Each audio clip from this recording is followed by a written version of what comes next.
Kate Winkler Dawson. And I'm Paul Holes. This is Buried Bones.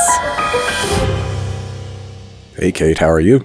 I'm doing well. How are you? Because I hear there's a rumor floating around that there's some new hip stuff happening. What's the update?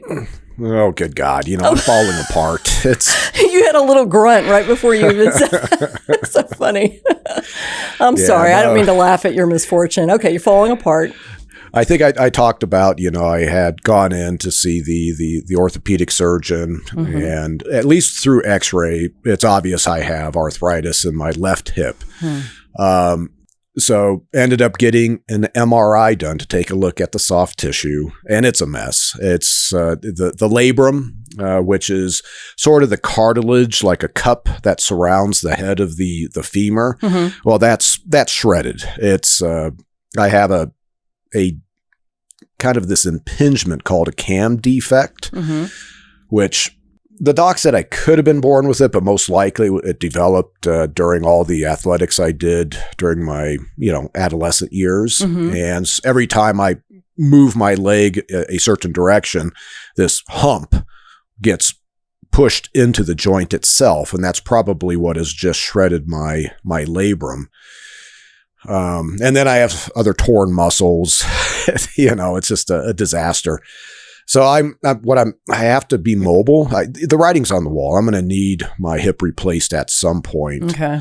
But I'm going to try this PRP injection just to see if I can slow down the arthritis, the progression of the arthritis, as well as my hope is that it would help, the labrum a little bit. But it's a long shot. But I have too many things going on case-wise, project-wise. I have to remain mobile. I can't have my leg cut off just yet. Just yet. What is the doctor saying that you need to stop doing? Because you're super active. Is there like hiking or mountain biking that you need to lay off of? I have reduced my activities just because every time I do any of those, especially just walking, with all the travel, like, scurrying around the Denver airport, my hip will just start to ache. And I'm pretty sure that most of the pain is coming from the labrum, because I can feel it, like it will catch. And then if I push it past that catching point, it aches the rest of the day. Oh. So this is where the PRP, my hope is I can resume normal activities. And I need to, it's not like you just want to stop moving. Yeah.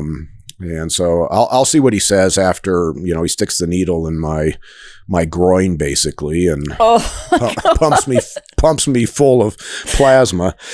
Oh, I'm so sorry. I was just, between, I'm sure all the listeners realize this, but between the two of us, I review our episodes because Paul does not want to listen to himself or anything like that. Not at all. So I hear myself way too often. And we, in the episode that I was reviewing, we were talking about your hip before and talking about the tendency of men, not just men, but a lot of people to not want to go that step into, go to the doctor and certainly not pursue something like surgery. But I'm proud of you for doing that because nobody should live in pain. And then it gets worse and worse until it's intolerable. I do not want to get to a point to where I am not physically capable. And I remember going into my shoulder surgery, my shoulder replacement. I was so nervous, because it's a pretty serious surgery and I had never been under general anesthesia for that length of time. Now, having gone through the shoulder, I'm less resistant to the hip if and when I ultimately do it, because I'm pretty confident that the surgery will go fine now that I've been through it once before. But now that my shoulder is fully healed and I see all the functionality come back, it's so much better than what it was pre-operation that I'll do the surgeries. I'll have all the joints replaced at some point just so I have the functionality. Now, I think I've talked to some of my friends about this. When there's something clearly from your past that you've done that maybe, a parent or a girlfriend or somebody said, Paul, I don't know, like my stepfather did construction for forever, and now he really, really feels it. He's in his late 70s. Do you think back, I wish somebody had been a little more forceful about that, or were your glory day memories totally worth what's happening now? No, the sports side, I just participated in the sports. I never was on any type of track to pursue it at post high school. Mm-hmm.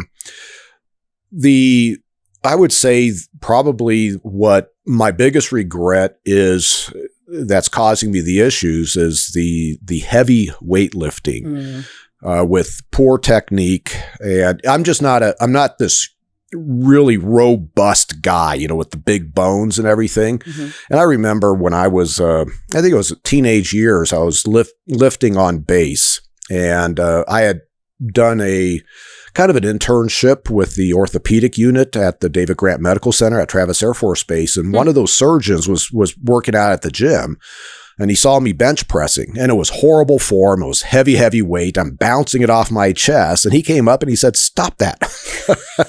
Thank you. Yeah. Somebody and of course has been reasonable. Yeah. I didn't stop it, and that's where now that I'm older, a little bit wiser on that front, I've really modified what I do in the gym. And I feel it, it seems to be a better, what do you want to say? It's easier on my joints using a little lighter weight, doing more repetitions, more sets. Mm-hmm. And so, that I think it really is my regret. It's that ego lifting that guys do. You're in the gym and you want to press as much weight and wow everybody around you. Well, that's wear and tear on your body. I'll tell you something I really don't talk about very much. I have a personal trainer who I love. Shout out to Nate. And Nate specializes in people older than 50. So I had to kind of say, I was 48, I think maybe 47 when I first went to him. And I had to say, listen, can you take me? And he said, yes. And I've never gotten hurt with him. Okay. And I've gotten to a point where I could deadlift my own weight, which is a huge deal for me. And I haven't gotten hurt. And he always knows how to step back when I feel, I have aches that everybody else has.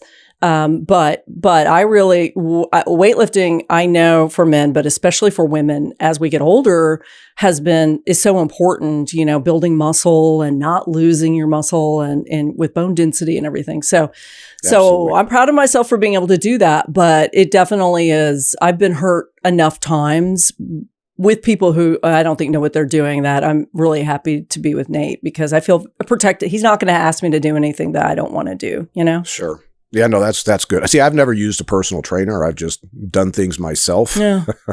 And I'm better now than I was back in the day, So. Well, that's good. I think you'd like a personal trainer it's a very privileged thing to be able to have that. But man, I just get scared of hurting myself permanently somehow because in TV news, I worked with a lot of camera guys.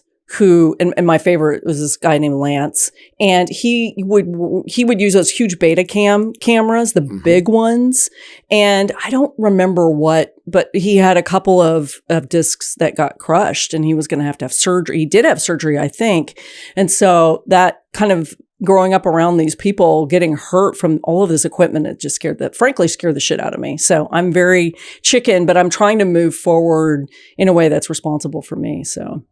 Well, that's just it. And it takes so long to heal from injuries anymore. Yeah. So. Yeah. I agree. Okay. Well, enough about our aches and pains, which I'm pretty sure the majority of our listeners probably share with us.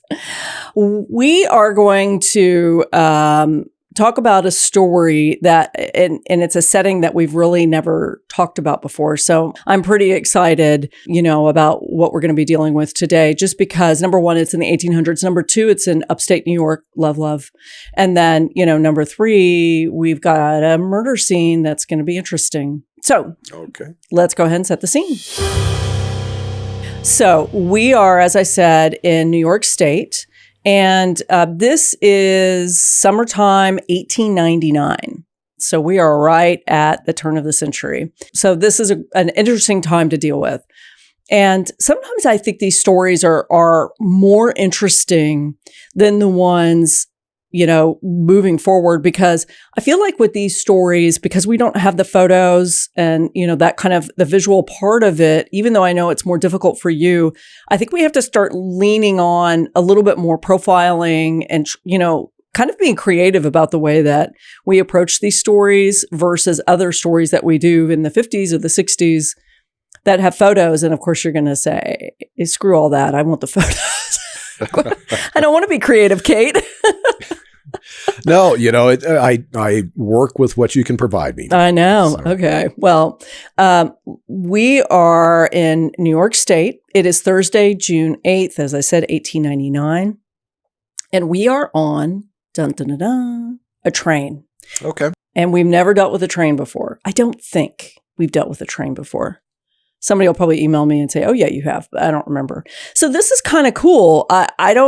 In Texas, I don't ride trains. When I lived in New York, I took trains all the time between the states. And when I went to school in Boston, I was all over trains. There are quite a few trains, right? In Colorado, are there passenger trains that you can do fun stuff on, or? The one that comes to mind that I've been on is what's called the Cog Railway. And it's a special type, I'd call it a train, that goes up the side of Pikes Peak. I've done that. Okay. Yeah. So you go from Manitou Springs up to Pikes Peak, and it had shut down when we first moved here. It was done. And then they put in a brand new train, I believe, and new tracks, or fixed up the tracks. And so about 3 years ago, when my oldest son was out visiting, we took him up that train, and it was fascinating, very comfortable. It's environmentally controlled. So if you're, in the wintertime here, that's a problem if you're just out exposed to the elements. So that's the one that I can think of. And, my train riding experience is very limited. I took an Amtrak from Santa Barbara down to LA. Actually, it was after, it was my favorite murder event in Santa Barbara. And then I had to go down to LA to do more, I think it was TV stuff. And that was a comfortable ride. It's easy just to relax on a train. Yeah. I love trains. When I lived in New York, I worked at Fordham University. I was teaching. I was full-time faculty. And I was going, I don't know if it's still there, but I was going to what was known as their Marymount campus, which is in North Tarrytown, AKA Sleepy Hollow. So this was my dream. You can imagine, this was my dream. I really wanted to be there. And so I took the MTA back and forth, and I loved it. I mean, I got so much work done. I found it way more relaxing than being on a subway. So this is not that kind of story. We are not relaxing one little bit. And I don't think the passengers are going to relax on this either. Okay. So we are on a train that sounds like a load of fun, frankly. It's a theater run train. So it's really popular. You go with your spouse on date night, and it's a 45-minute route between Lockport, New York, and it goes to Buffalo. So people hop on and off the train, and it takes you right to the theater in Buffalo. And then, you see the show and you hop back on. And so this train is running a lot, and I think there are several of them. So, this is reminding me, I completely forgot, but there's a wine train in Napa, and I've done that a couple of times. And so it sounds similar to that, where you can have a really nice dinner, you can do the wine tasting, and it's relatively short. I think it was like an hour and a half, so it sounds very similar. Okay. So with this train, like I said, June 8th, it's around midnight, and people are coming back from the show in Buffalo, and it's heading towards Lockport. And about a quarter of a mile after it goes through a town called Shawnee, the engineer realizes that something's wrong. The brakes aren't working properly. Yikes. I mean, petrifying. He slows down the train to a halt, and then he hops off and he inspects it. And he sees that there's a small cap that has popped off one of the brake pipes underneath the train. And it looks like it had hit something and been knocked loose. It's a little terrifying that one little cap being popped off will make the brakes feel like they're not working. But welcome to 1899, trains. So it's not a big deal the guy, Roger Metcalf, the engineer, he grabs an extra cap, he puts it on, and then they continue on the way. So the next day, so this would be Friday, June 9th, he inspects his train. And Roger Metcalf, the engineer, says he hops down and he looks and he says that he thinks there is a small piece of human flesh on the front of the train. Now, let me just tell you real quick. There is an author who is fantastic. Her name's Michelle Graff. She wrote a book about it, which is what I looked at and the researchers looked at. She described it as about the size of a hen's egg yolk. And I don't know how you would identify human flesh. Is it obvious? I guess I've never really thought about it before. This is where I'd have to see it. I know. 1899. So, well, let's say it's something that has some skin remnant on it, Mm-hmm. and you can see, let's say skin off of a man's arm, right? Where you see, you know how the hair on a man's arm would be pretty obvious going, okay, that looks like it could be human tissue. Yeah. If it's just tissue, you know, from internal aspects of the body, I think it'd be pretty tough to come to a conclusion it's human. You may say it looks like, you know, the train hit an animal, Mm-hmm. you know, during its route. Roger is alarmed and he says, I might have hit somebody last night on my last run. I have no idea. And if I hit someone, that's why the cap came off. Even though it's not that unusual, he didn't see anything on the tracks anywhere. So this was a big mystery. So he files a report with the railroad agent. And there is an investigator who comes on the case, and his name is John Perhamus. And I will say up front, I'm fairly impressed with the investigators. In 1899, sometimes they are better than our 1900s people. And I like these, at least this one for sure. Okay, so he files a report. We've got somebody who says, okay, I'm an investigator who is going to go look for somebody or something on the track around where this cap fell off. The next day, there's a farmhand named Charles Bliss, and he makes a terrible discovery. He wakes up early in the morning, that morning, probably around the same time that Roger is making this discovery of the flesh on the front of his train. He says that he sees mangled human remains at the railroad crossing near Shawnee. So they went from Buffalo toward Lockport, and they went through Shawnee, no problems. But then after Shawnee, that's where we have an issue. So he thinks that it's a woman because she appears to be wearing a dress. And the author, Michelle Graff, says it looked as though the train had dragged her for some distance. The wheels had severed her legs, and one side of her face was badly crushed. One of her hands still stretched across the rail. So, I mean, tough crime scene for whoever's going to be looking at this. Tell me just at first glance, before we talk specifically about this case, what would be the obvious challenges of dealing with somebody who's dead on the tracks, but they're trying to figure out, is this accident, is this suicide, or is this to cover up a murder? No, for sure. In fact, we've had, of course, multiple, call them pedestrians, run over by trains in my jurisdiction during my career. I never worked a death scene. None of them required, let's say, a homicide investigation to kick off. I have seen a body in the morgue that had been run over by a train. And then I have a very similar scenario where a man was dumped out on the freeway in the middle of the night when it was real foggy and got run over by many cars, and his body was torn apart and smeared across a quarter mile of the freeway. He was dead, but he was dead first, right? Well, actually, no. He had been rolled up in a carpet and then pushed off out of the bed of a pickup while he was still alive. Horrific, absolutely horrific.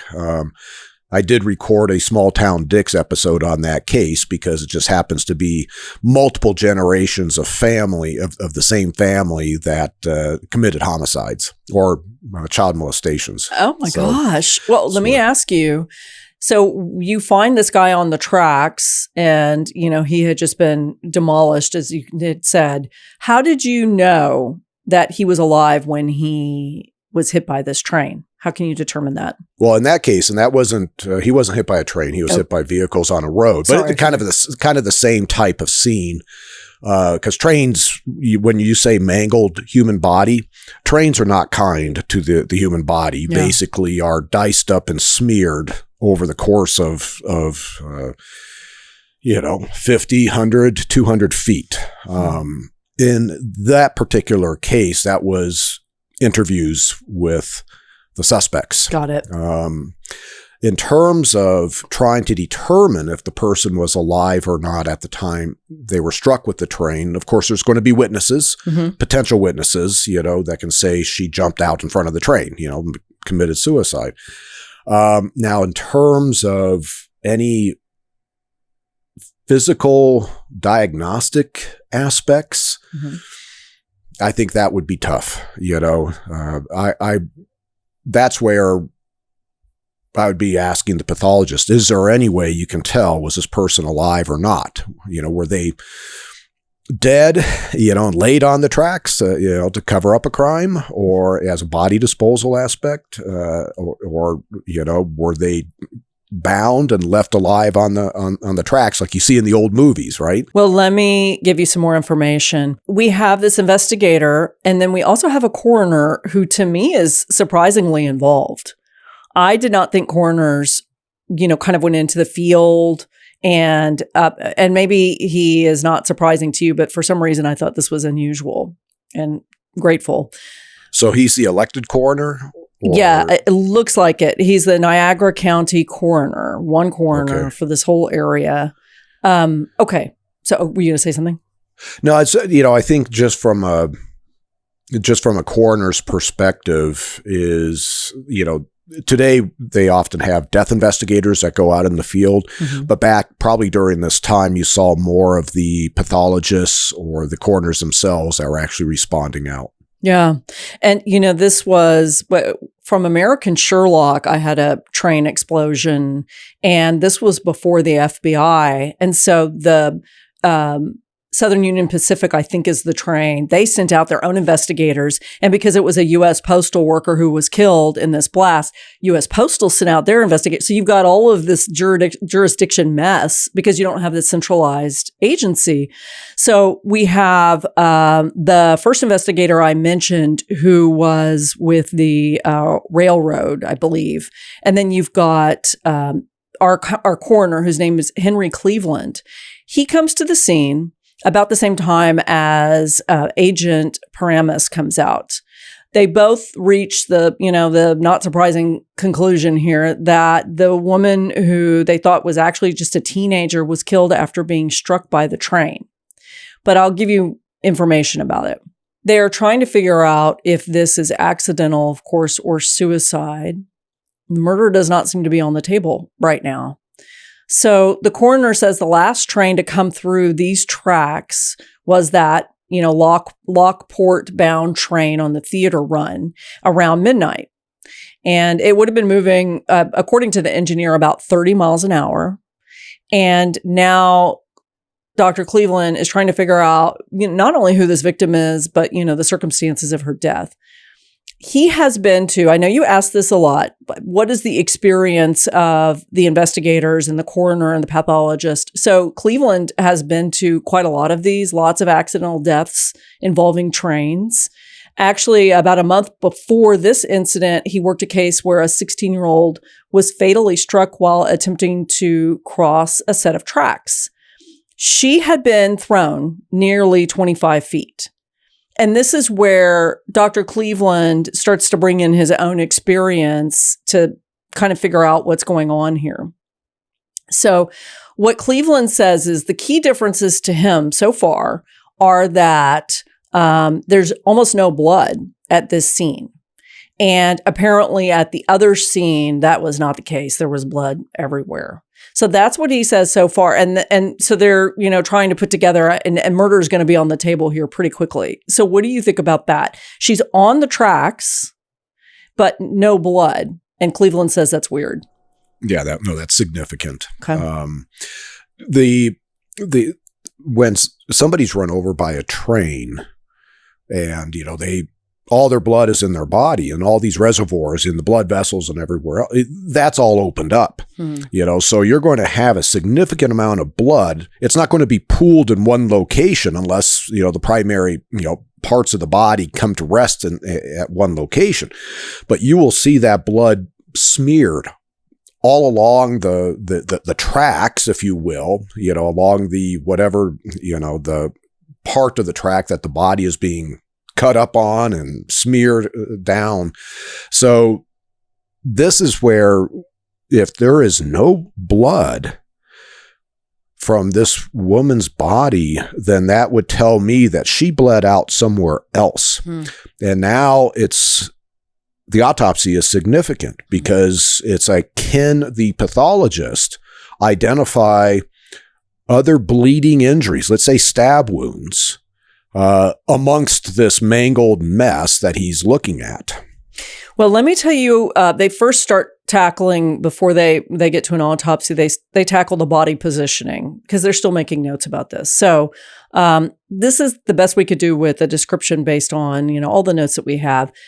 The teenager's body was thought to be positioned before the train struck her, is what they think. They think her upper body was off the tracks on the planking, and her torso was laying across the easternmost rail, and her legs were actually on the track, which is why, they were severed from the rest of her body. So it's kind of like she's across the tracks, laying over different parts of the tracks. Does that make sense to you?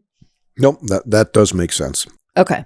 So now Agent Paramus is very alarmed. They're trying to work out this theory. Even though the death took place at the railroad crossing, he says, he's convinced that the girl hadn't been crossing the tracks or even standing for that matter. He says if she were standing up, she would have been thrown off the tracks, just like what happened a month ago. Yeah. Is that true? Is it really that? I mean, if this is a teenager who's 5'5", is that really the case? Well, this is where when you get into vehicular accidents with pedestrians, there is a way to reconstruct the position of the pedestrian based on, let's say, the front of the car, and so if you have a pedestrian that is standing up and is hit broadside by the front of a high, flat surface like the front of a pickup, that person is going to be thrown quite a distance depending on the speed of the pickup. The mass of that pickup is so much. Well, the mass of a train, a person is, you're not even going to feel a bump in a train. And so a train traveling at 30 miles an hour, if this woman is standing up, and it's also what is the front of this train? Is there one of those, I guess you call it a cattle guard, or is it a flat surface, or, what is that, the front of the train? But that's where this investigator and the coroner are taking a look going, yeah, she was just, let's say, walking down the tracks and then gets hit by the front of this train going at 30 miles an hour. She would have been tossed, you would see all that blunt force injury and she would have just been thrown. And depending on what kind of, oftentimes you'll see, like with pedestrians that commit suicide on the freeway, they may have like tennis shoes on that are completely tied up. They are literally, they are pulled out of the tennis shoes. The shoes end up almost staying on the freeway while the body is thrown, 50 feet down the freeway. So I imagine with a train traveling at a certain speed would have a similar type of force. And so they're going, she was laying on the tracks. And this is where it's from a sequence standpoint. If she's laying on the tracks and the front of the train is designed in a certain way where it's low down, would she have been pushed away before kind of balling up underneath it? Or when the train stopped, was she placed in between, let's say, two cars, and then the train starts up again? That's awful to even think about. Okay, well, Agent Paramus feels like this is a suicide. And he thinks that she came and laid on the tracks. And that's how you get it both ways. Now, the coroner, to his credit, says, I don't think that's what happened. And it's interesting because he's not thinking medically. He's thinking more common sense. He said, we know when this happened because the cap fell off. Trains were going back and forth here. We know when this happened. And he said, what is a teenage girl doing out here by herself at midnight? He said, it just doesn't make any sense whatsoever. And, that she's out walking alone. Maybe she snuck out and did this, but he is really thinking there has to be a much bigger investigation. Well, sure. The lack of blood is a red flag. And then, part of, I think my thought is that, okay, one potential, let's say victim pool, if you will, is like what you brought up, teenage girl out walking in a relatively remote location along the train tracks. Mm-hmm. That does happen, but you also have individuals on the train. The train stopped. Was she a passenger on the train? Yep. Good question. So, what the coroner does is he starts interviewing railroad workers. I'm assuming that Agent Paramus is with him through all of this, but I'm just hearing this from Dr. Cleveland. See what I mean? I didn't think would he do that? Would a coroner normally do that? He's investigating in the field. Well, this is a death investigation. That is his role. And then the Paramus, is that his name? Yeah. Yeah. He's looking at this as, okay, is this falling into where now you have homicide? Mm-hmm. Because if it's suicide or accidental, then, basically it's all on the coroner. Hmm. So that's now the coroner has to come to a decision and find evidence to suggest what is the manner of death with this teenage girl. Well, let me tell you what the rail workers say. Dr.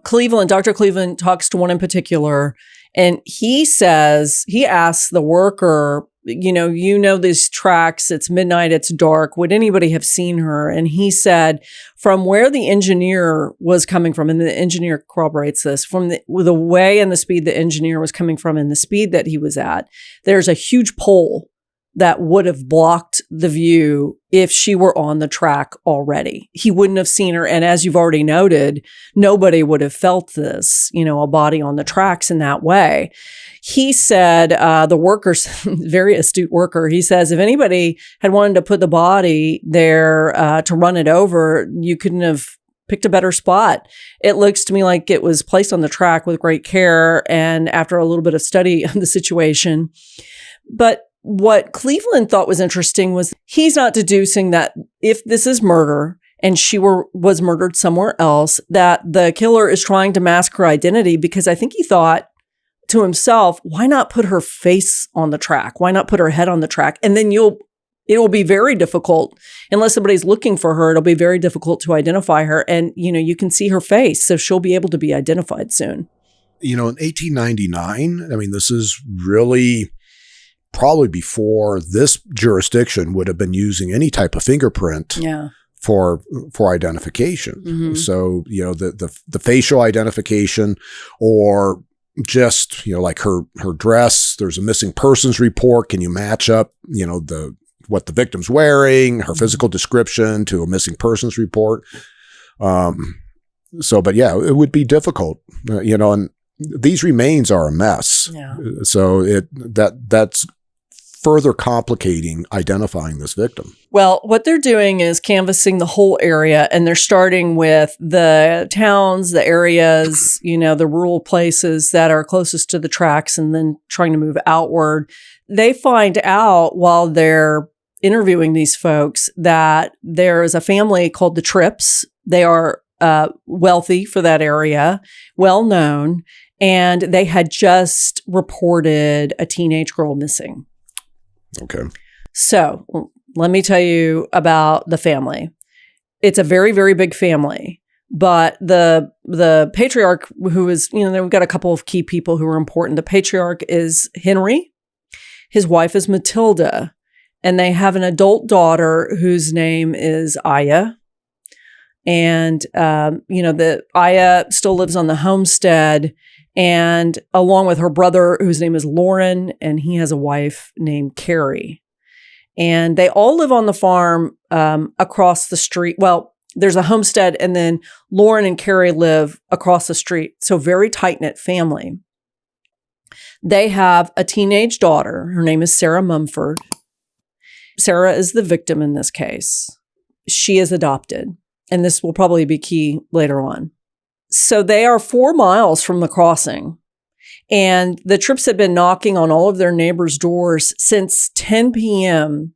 the night before. So, this bad thing happens at midnight on the 8th. They, 2 hours before, started looking for Sarah. They say that Sarah, who had been living with them for, 4 to 6 years, has vanished. She is 16. She had left the house around 9 o'clock, and she said that she was going to go visit members of the family. It could have been her adopted brother, her brother across the street, and his wife. They don't know, but it's unclear. But she was supposed to leave and go visit some family members, and she didn't come home. What I think is interesting is she leaves at 9, and then at 10 o'clock, they immediately become worried, and they start knocking on doors. And the reason I say that's weird is, of course, you've picked up by now about the lack of communication in the 1800s. We have often, and in the early 1900s, we've had stories where people don't report family members missing for several days because it's not abnormal. There's no phones, and people come home when they come home. And so I was a little alarmed by the 1 hour thing. That seems a little early to panic, but maybe not. Well, it's suspiciously quick. Mm-hmm. That's what I kind of am going, why so quick? Yeah. She's leaving the house at 9 o'clock to go visit family. Has she been told, hey, you have to be back by 9:30? That's okay. I'm just going to tuck that little detail away, and we'll see where this goes. Tuck it away. So, the coroner is back, is ready to really dig into this case. He arranges an inquest, and the most consequential part of the testimony that's coming up comes from people who work on or near the Tripp homestead. And in this inquest, he has a lot of people come and testify, including several laborers and farmhands who work on or near the Tripp homestead. And they tell the coroner's jury that Sarah was grossly mistreated by her adopted family in the form of abuse. So a trigger warning for folks, just, we are going to be talking about abuse of different kinds coming up here on the story. So the witnesses say within the last year, Sarah became more and more isolated. She stopped going to church and school. She was dressed in ripped up clothes all the time, worn down shoes. It felt to neighbors like she had been told to stop talking to them. And a lot of the testimony suggested that she had endured a lot of physical abuse and torture at the hands of the Tripps. The witnesses said that they had seen Sarah be tied up, whipped, hit, hung from a back shed by her wrists. And one report says that Sarah was sometimes locked in the corn crib as punishment for falling behind on her housework. I mean, it looks like a barn to me. So, it's not like it's a dog cage, tiny, looks like a barn. So who's doing all of this abuse? Is it Henry, or are other family members also participating? It sounds like several different kinds of people. They're vague right now, but I think the adoptive father is the head of it. Of course, none of this makes the Tripp family, who is a respectable family, and they're, very well known and they're wealthy for the area, doesn't make them look any good at all. But there's also no smoking gun in this case. So if anything, what the people who are defending the Tripps say is, isn't this just more evidence of why Sarah was willing to go and lay down on the railroad tracks and take her own life because she was miserable and she was abused, which you can go both ways on that, right? Yeah, no, that's what I was thinking is, on one hand, the victimology would suggest that potentially she was just done with life and decided, I can't take this anymore.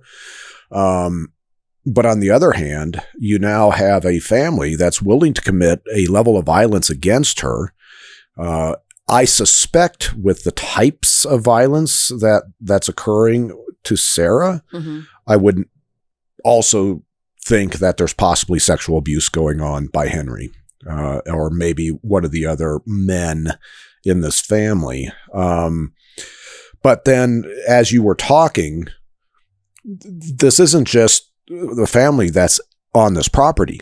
You have a whole other suspect pool of farmhands and whoever else is flowing in and out of this homestead / farm. The other thing I was thinking about, Paul, was if you put together this picture of this family, which seems controlling, that they said she's being isolated, I'm sure they're keeping an eye on her. Would they really let her leave the homestead at 9:00 at night to maybe run away or maybe call for help? I don't know.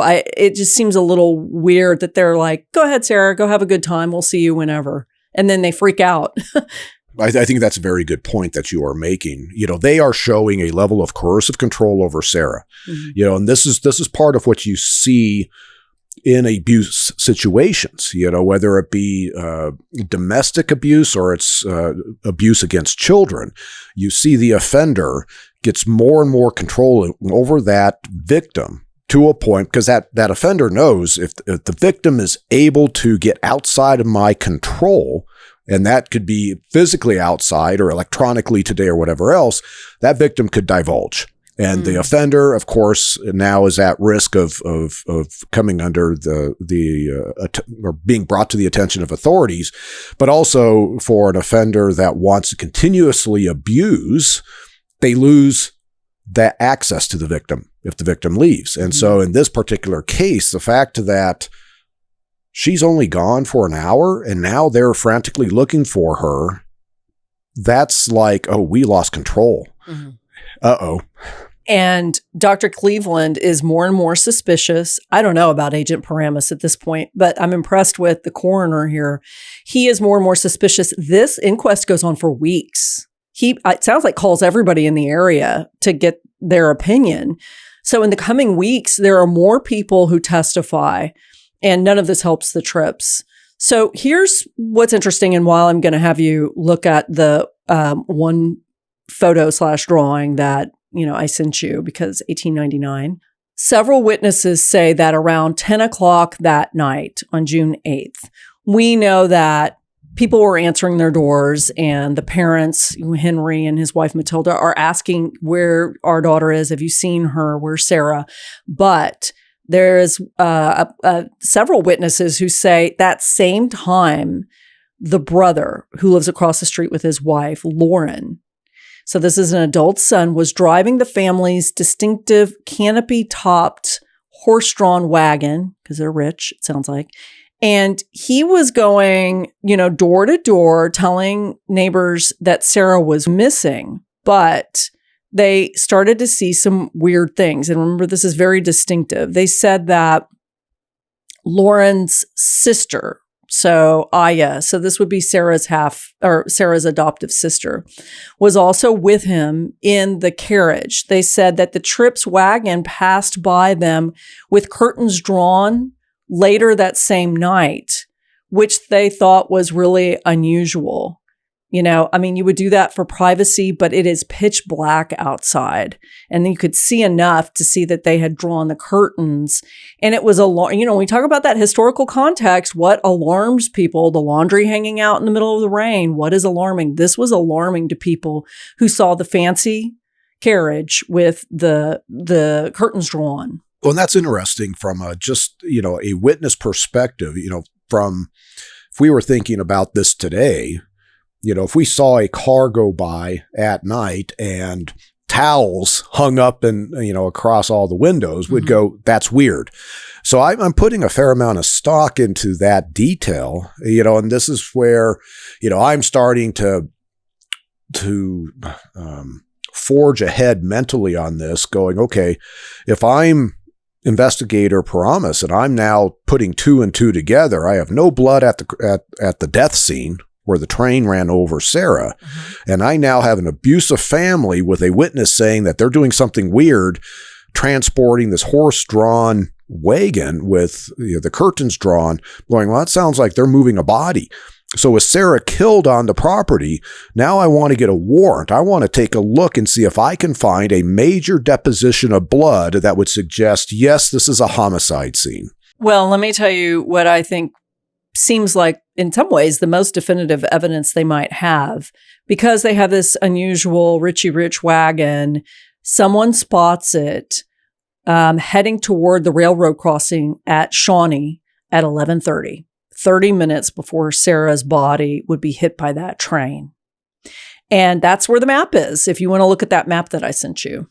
What you're alluding to and what's the significance of this map is it really is showing, Sarah, of course, is a distance away from her home, which I believe you said was about 4 miles. And the witnesses are seeing the Tripp's wagon at 11:30 at night, all the way out there by where Sarah's body was ultimately found. So yeah, that's suspicious. But it's at night. So how much do we trust it if it's at night? Trying to evaluate this witness is the details being provided related to this very distinctive canopy-covered horse-drawn wagon that sounds like is going to be very rare. Only very wealthy people would have this, and it just so happens that the Tripps have that type of wagon. I think that that's a pretty significant detail that they are providing, and so I put some weight on it. Sure, it could be coincidental. Maybe you have another wealthy family that just happened to be driving near where Sarah was hit by the train at that time of night. But there's other circumstances that start to snowball, if you will, when you start thinking about everything that's now kind of coalescing and drawing suspicion to the family itself. Well, speaking of the family, they are called to the coroner's inquest, and they do a couple of things. Number one, they all sort of downplay any of the abuse, probably saying, it's what everybody does around here. You have to be tough on these girls and blah, blah, blah. They were saying that she's actually pretty happy. And there are some witnesses who inexplicably get on the stand and say the same thing. What would the coroner do or the coroner's jury do? How are they supposed to tell the difference between the people who get on the stand and say she was abused, and then the people who are countering that? How do you know who to believe? It's taking a look at, what are the loyalties that the various witnesses have, their relationship to the family, how they would be impacted if they are providing statements. So you think about the farmhands, they're coming forward and saying, well, she's being abused by the family. They could lose their job, if you will, where the Tripp family could cut them loose by saying something like that. But their willingness to say that suggests to me, okay, this is something that they're putting their livelihood at risk to tell this detail. Why would they lie about that when they could lose their job from the Tripp family versus maybe family friends, who have relationships with the Tripps, maybe benefit from the Tripps' wealth. And they go, well, yeah, if they're found to be abusive to Sarah and come under suspicion in her death, we lose, sort of the, if you want to use the term sugar daddy, I'm not sure if that's politically correct, but, I think it makes us sound old, but that's okay. Yeah.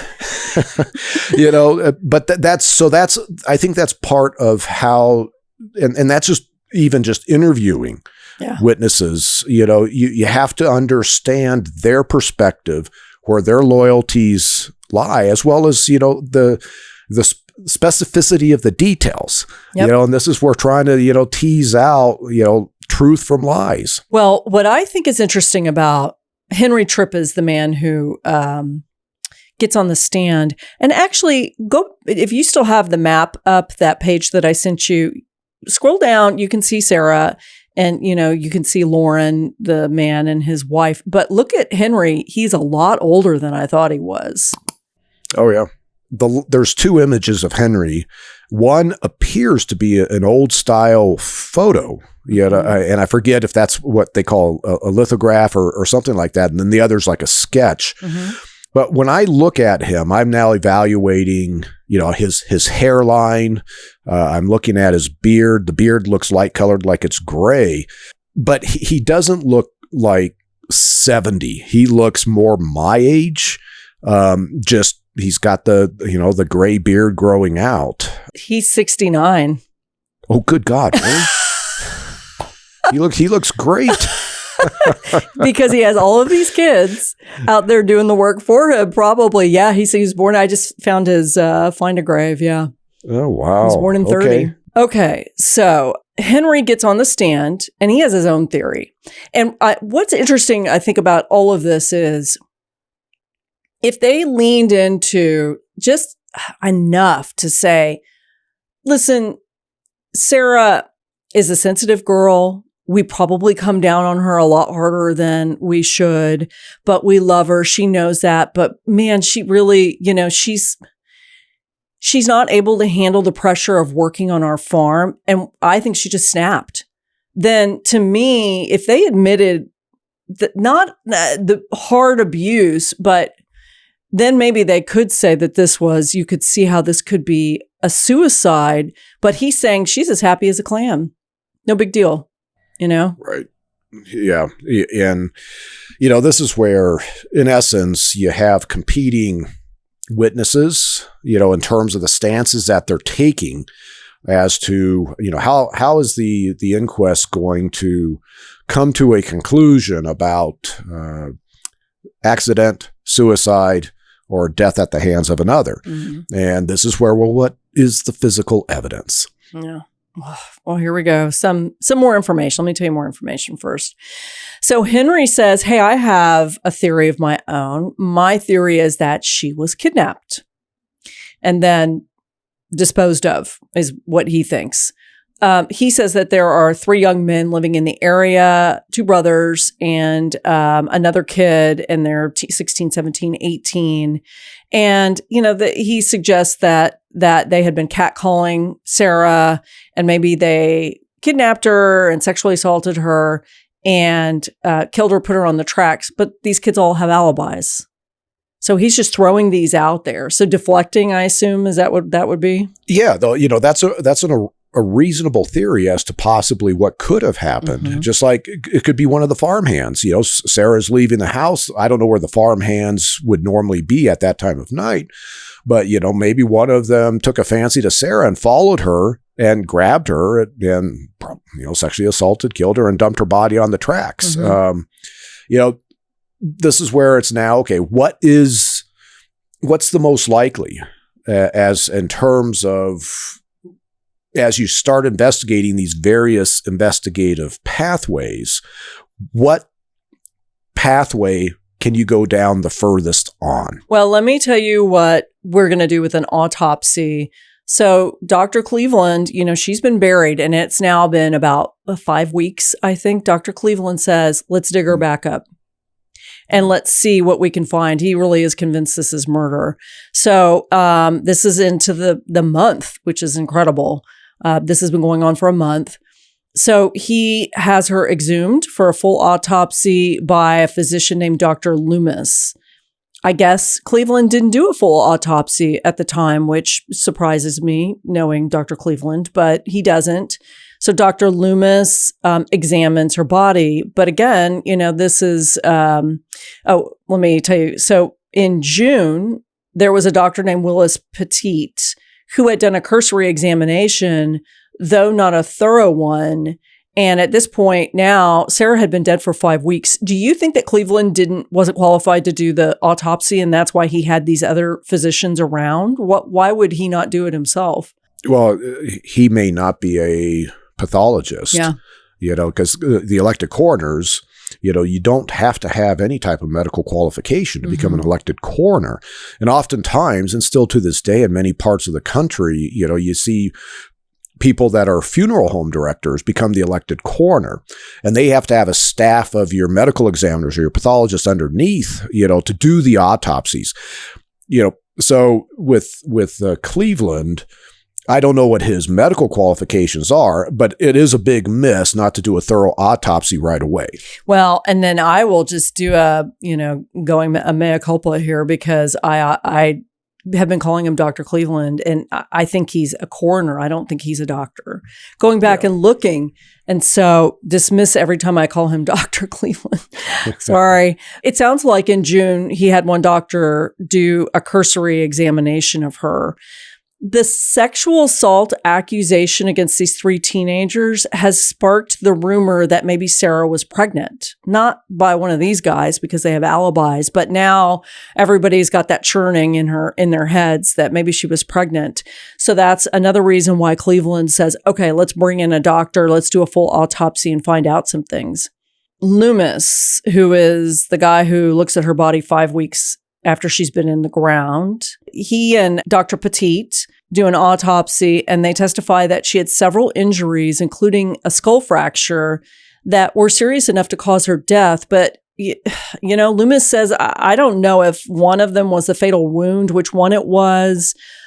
He said, I don't know if these injuries happened before Sarah was hit by the train or as she was being hit by the train. But most importantly, and tell me what you think about this, I think we've kind of gone over this a little bit. Dr. Loomis said that many of the injuries would have caused major external bleeding.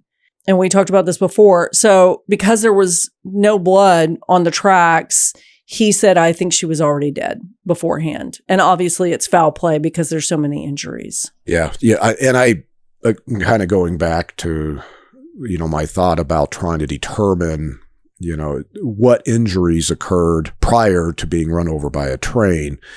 That would be so hard unless there's obvious, like stab wounds. Even I was thinking about, if her throat had been cut, but then you could see where, something on the train and would, possibly mimic that type of injury. Mm-hmm. So the most significant thing to me is that, her body is all flayed open in essence, and he's drawing the conclusion she would be bleeding all over the place if she had blood in her body at the time the train ran over her. Mm-hmm. So she was dead and had a bleeding injury where she basically bled out at some other location. I think that's a great theory. And to add to that, just to dispel rumors, Dr. Loomis says she wasn't pregnant. He says that there are no, I'll put in the word obvious, signs of sexual assault. And he said that, that this is I don't know which came first, how the death happened, but it's clear that she was dead before she was on the tracks. So now this is a weird kind of dovetail of a story that we have to get into also. All of these statements end up colliding with a story from the family that doesn't seem to involve Sarah, but it might. Lauren, the son, and his wife had a baby. Her name was Susan, and she died when she was 2 months old, 2 years earlier. And they said shadowy circumstances. At first blush, I thought shadowy circumstances for a 2-month-old baby in the 1800s when there was all sorts of viral and bacteria and everything else you can think of. But what happened was that Lauren said his daughter had died of an accidental smothering with, blankets, I'm assuming, all that kind of stuff that we're told not to do anymore. But for some unknown reason, her birth and her death were both registered in a neighboring county, not the ones that the Tripps lived in. And the coroner was never notified when she died.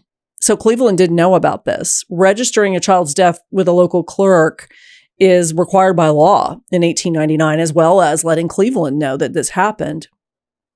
So with that information, the coroner says that he's, in his head, he's trying to show the jury that the Tripp family had a habit of not following protocol when it comes to reporting deaths, which could be the same thing in Sarah's case. So if the doctor's correct and Sarah was dead before, she was on the railroad tracks, then it's because maybe the Tripp family, for some unknown reason, wanted to avoid alerting the local authorities, to which I said, come on, you mean that they abused her and ended up murdering her and they don't want to alert the authorities? I think he's just saying they're sketchy to begin with, and now we have another death we're dealing with. I think one of the perplexing actions, let's say a member of the Tripp family or multiple members of the Tripp family are responsible for Sarah dying, let's say on the property, whether it be accidental, through the abuse and they took it too far, or,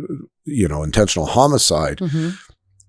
How the body is disposed is poor, because it's like, well, she's going to be found. You have trains on the tracks all the time.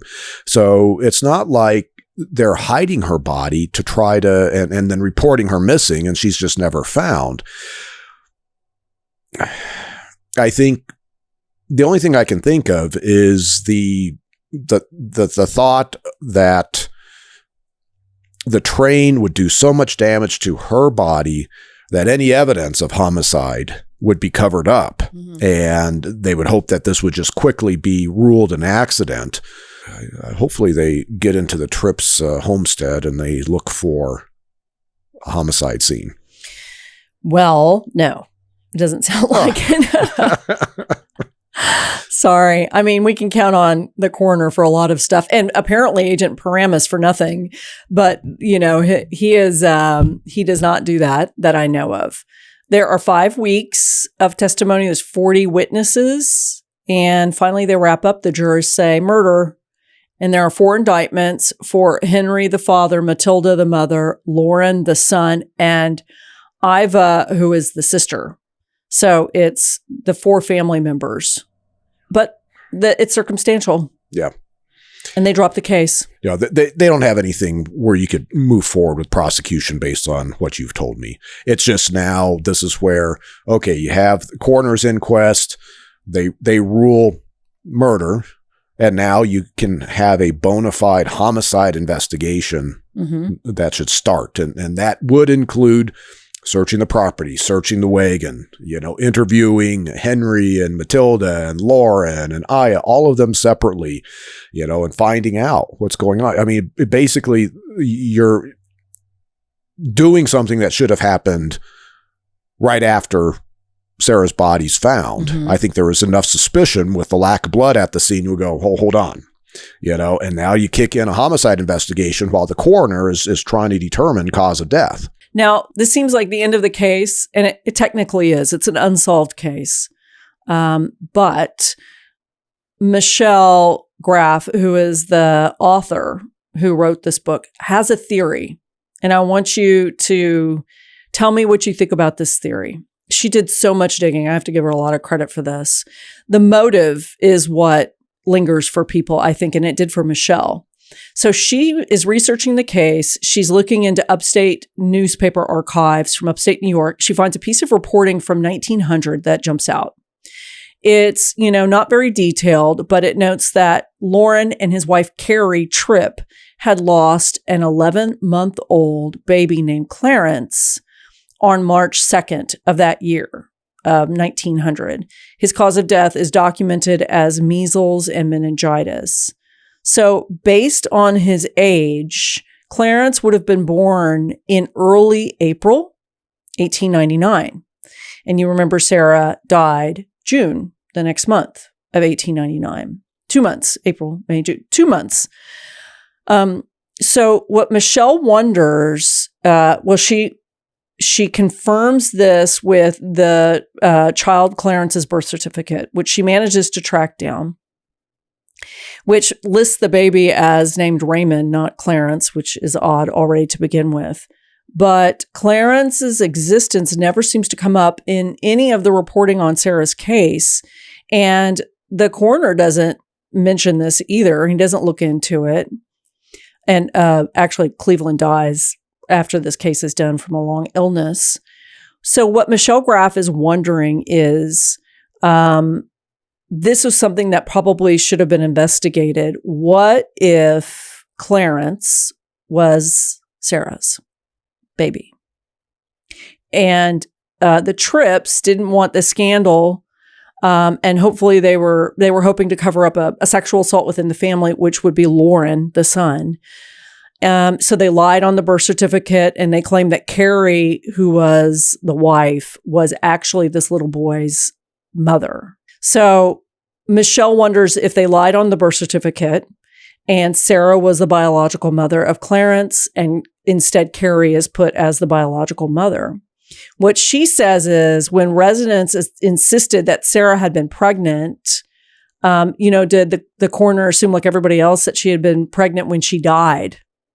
So that rumor that went around, when the autopsy proved otherwise, did he wrongly assume that this story had no merit? So what Michelle is saying is that rumor that went around that was kind of connected to the sexual assault, potential sexual assault from the teenagers, maybe that rumor was older than we think, and that Sarah had been pregnant.